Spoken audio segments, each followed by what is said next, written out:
I remember Road Rash being a standout game on the Sega Mega Drive. After renting it from the local video store, me and some friends would spend hours trying to win enough races to have enough money to purchase the best bike in the game. I don't think we ever got there, but there were some memorable races along the way. Whether it was getting flattened by an oncoming car right before the finish, getting airborne after jumping off a cow, or finally knocking that annoying opponent off his bike to snatch first place. Road Rash definitely left an impression on us. If you've ever played the Sega Mega Drive or Genesis, then you've probably heard of the game Road Rash. It was a genre-defining hit for EA upon its release in 1991, and it was genre-defining because it combined three great formulas. Firstly, the traditional racing genre, implemented superbly with banked road effects, which gave the player the difficult-to-achieve feeling of going really, really fast. Combat and action mechanics, the ability to punch and kick your opponent off their bike, or even get weapons like a bat off them, added depth to its playability and skill level.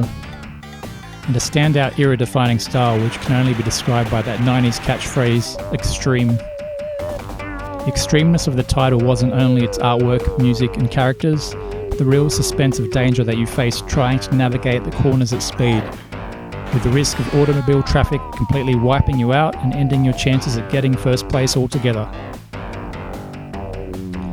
Playing Road Rash again brings all those feelings rushing back.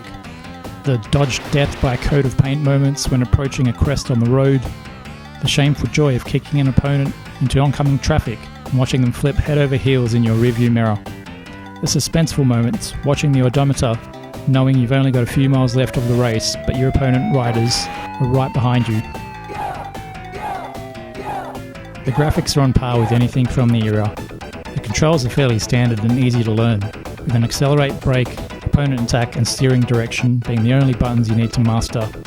Sometimes it can be handy here to use your fingers on all three buttons rather than just using your thumb to switch between them, because you may find yourself in situations where you need to brake and attack an opponent. Sound-wise, the music here is a standout with a few memorable tracks that keep the rhythm of the game going and set the tone for what you need to achieve on any given level.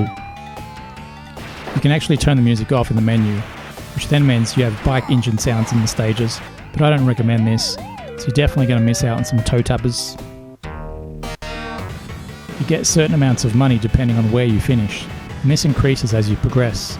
The money lets you buy better bikes, which are faster and handle better. When you finish 4th or better on every course, you'll be treated to a cutscene talking to a rider who has invited you to join the better riders on the next level. At this point, all your track placings are wiped, and you'll be treated to playing against pallet-swapped opponent riders and faster bikes. The tracks also become longer, usually with added roadblocks, police and other obstacles. This is a nice addition as the tracks get progressively longer as you move up the stages, and it means they aren't as repetitive.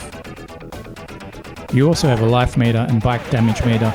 You can get hit by other riders a certain amount, and your bike can only crash a certain amount before it's race over. You'll need to pay for repairs too.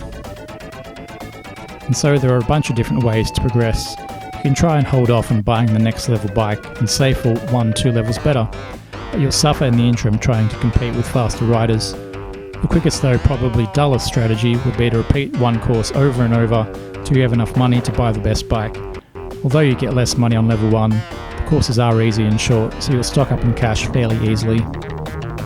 Difficulty wise, the game is neatly laid out initially, with pretty fair balance and rubber banding to catch up to opponents. However, difficulty falls off a cliff on the final stage of the game. The combination of super fast opponents who don't make mistakes means you need to have the throttle planted to keep up. The added traffic means you'll basically have cars at every second corner, which means you do need to brake to avoid traffic. Combine all this with a super long track length and you've got a recipe for fairness disaster.